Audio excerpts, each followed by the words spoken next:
I was a battalion chief back in 2001, off duty, fortunately at home, and when I became aware of what was going on, I responded down to the World Trade Center.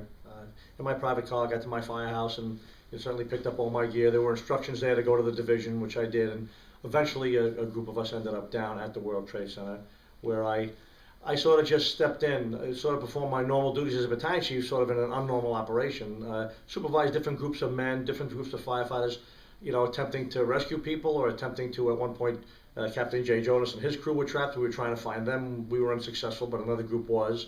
Looking for civilians, trying to account for firefighters. We didn't do much firefighting, although some of that was going on as well. So it was pretty arduous, a little bit different than I normally do, but my role was basically still supervision. Well, the first day I was there for about 12 or 14 hours. I forget what time I got there in the morning. It was before the last building fell down, and I left. Gosh, if I remember correctly, it was 3 o'clock in the morning or something like that, or 4 o'clock in the morning the following morning.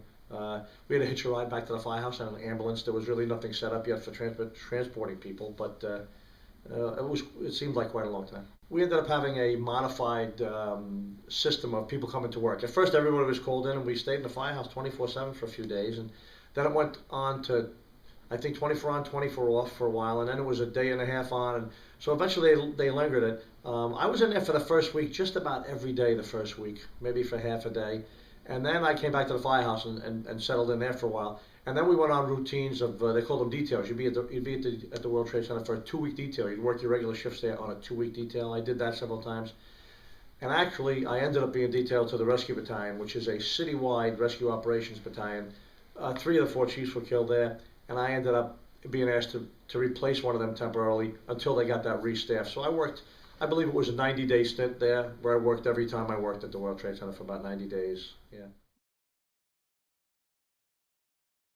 Well, one of the things that would have made a difference, one of the big things is communication, which is radios. We certainly, and that's been handled well. The FDNY jumped right on that afterwards. We have a whole new radio system in place with radios that have better frequency, better technical ability to reach each other. Some of the folks on 9/11, you know, didn't hear the call to evacuate or to leave the building, and they've tried to handle that in a couple of different ways that worked really well.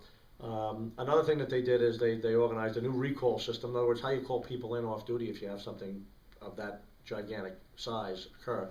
We have a much more exact system where your phone rings at home and they call you by name, where they need you, if they need you, and where they want you to go and what they want you to bring with you, what gear or what meeting place, which works out really well. A lot of guys just sort of, some of the guys that died responded in right from their firehouse, and we didn't even know they were dead for days because we didn't realize they had come back to duty, you know. So I think that would help. And a number of other, you know, our command center at headquarters really was, we really didn't have a command center at headquarters that day. Everybody was at the scene. That's why a lot of our senior people were lost. I think if we have something of that size, again, you'll have a lot of the big chiefs at headquarters running it from a remote location, and then some of the other senior chiefs at the scene. Of course, you do need them at the scene, but you don't need them all. So much happened.